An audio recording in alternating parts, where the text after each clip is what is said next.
Okay, let's discuss the poem Ethics by Linda Paston. So, as part of pre-reading activity, we will focus on the note on the poet, poem, glossary, comprehension questions, and then we will come back to the summary part.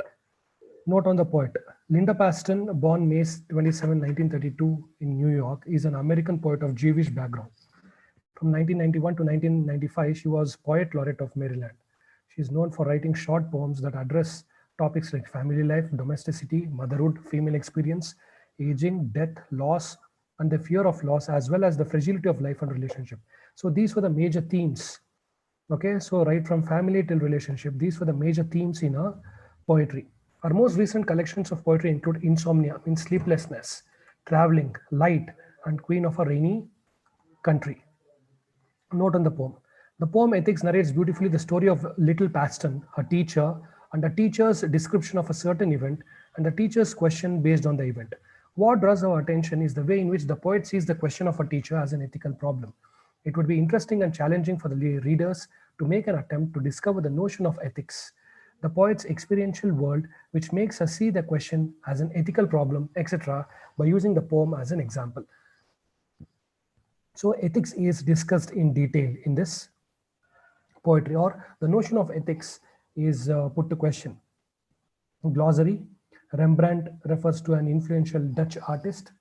Fall, here it refers to a noun. Autumn, interchangeably known as fall in North America, is one of the four temperate seasons. Autumn marks the transition from summer to winter. In September, northern hemisphere, or March, southern hemisphere, when the arrival of night becomes noticeably earlier and the temperature cools considerably. Excuse, deliberately avoid using or abstain from. So these questions will help us to better understand the text. What question did the teacher ask her students every fall? Whom would the old woman in the poem resemble according to the poet?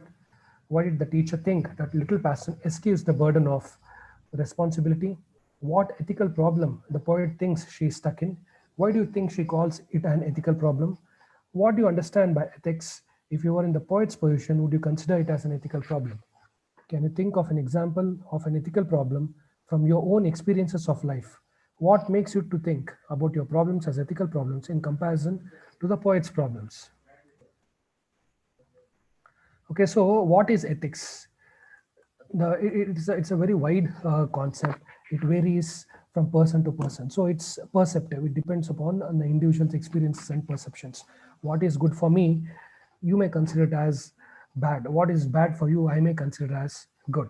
So we have, since we are a multi-diverse society, the world is diversified. Our ethics keep changing, and even our own life, what ethics we followed a year ago or a day ago may change today. So it all depends on the contextual situations. So in this poetry, a teacher poses a few questions to our students. Okay, and the students keep on randomly responding. At once they respond yes, at other time they respond no, or choose one option, next time they choose the other option. Then the student, when the student grows up, he or she is literally uh, part of that ethical situation. So then she wonders, what is it? And finally, she realizes the question that my teacher asked during my school days couldn't be solved by small kids. Okay, that's what she intends to say. In ethics class, so many years ago, our teacher asked this question every fall. So, just like how we had moral science classes in our school days, similarly, Linda Paston also had this ethics class during her school days, and the teacher used to ask this question every fall, every autumn. Okay, what is the question? If there were a fire in a museum, which would you save, a Rembrandt painting or a old woman who had not many years left now? So, this is the question that a teacher used to ask every autumn, okay, every year, for example. So the hypothetical situation is, imagine yourself that you are inside a museum and the museum catches fire, and you have only two options. Either you have to save the painting from the famous artist Rembrandt, or you have to save the old woman who does not have much years left. She is almost counting her days. Out of these two, a painting or old woman, which one will you save? So these were the responses of the children or our classmates. Restless on art chase, Caring little for pictures or old age, we would opt 1 year for life, the next for art, and always half-heartedly. So, as you know, children are not that serious about, because they can't comprehend the seriousness of these options. At once, 1 year they used to tell they will protect the Rembrandt painting. Next year they used to tell they will protect the Old Woman. But however, it was half-heartedly, they were not serious. Sometimes the woman borrowed my grandmother's face, leaving a usual kitchen to wander some drafty, half-imagined museum. So she's saying, at times, the woman that the teacher picturized resembled her grandmother. 1 year, feeling clever, I replied, why not let the woman decide herself? Linda, so this was the poet's question. Okay, so one day the poet thought about this question and said, why shouldn't we leave this question? Why shouldn't we ask the old woman for her opinion? Okay, when we are in this hypothetical situation, why shouldn't we ask the old woman, what should we save? Should we save the painting or should we save you? Linda, the teacher, would report, excuse the burden of responsibility. So this is what the teacher used to say. Linda, you are eschewing the responsibility, means you are avoiding the responsibility because you're transferring your decision making to the woman there. The fall in a real museum I stand, this fall. See, till here it's all past tense. She is recollecting what all happened during her school days. This fall, this autumn, in a real museum, she stands before a real Rembrandt, old woman, or nearly so myself.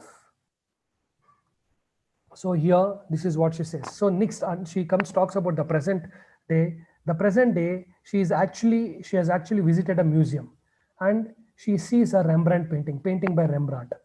Old woman, or nearly so myself. So the old woman is none other than herself. This fall in a real museum, I stand before a real Rembrandt. That is real Rembrandt painting. Old woman, or nearly so myself. So it could be there is old woman, there is also old woman there in the museum, or nearly so myself, and she has also gone old. The poet has also gone old. The colors within this frame are darker than autumn, darker even than winter, the browns of earth, though earth's most radiant elements burn through the canvas. Here she is describing the paintings, the Rembrandt paintings, how it is colored. So she is saying the autumn is described in a much darker way, and even the winter is described in a much darker way in this painting. I know now that women and painting and season are almost one, and all beyond the saving of children. So at that moment, she finds an answer for the question posed by a teacher. So what is the answer that she identifies?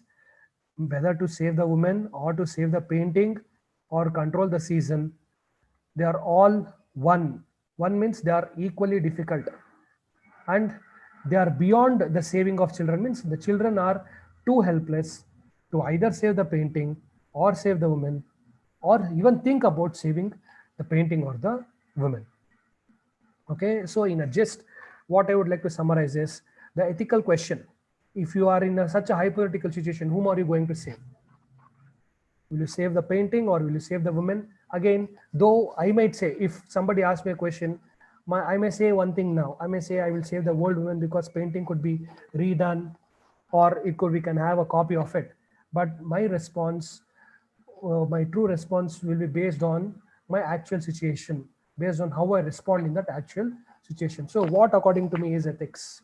That also matters. Many times we are, even your China during our childhood, you may have come across your relatives asking this question to you: do you like your mother or father? Which brother, which of the brothers do you like? Okay, like that. That's very hypothetical situation, and very difficult to tell the exact answer. So if you are asked the question, whom do you like? Do you like your mother or father? Okay, it's very difficult to answer, right? Similarly, this is also difficult to answer. Okay, and it's some of the questions do not have an exact answer, and many a times we don't bother too much out of these questions.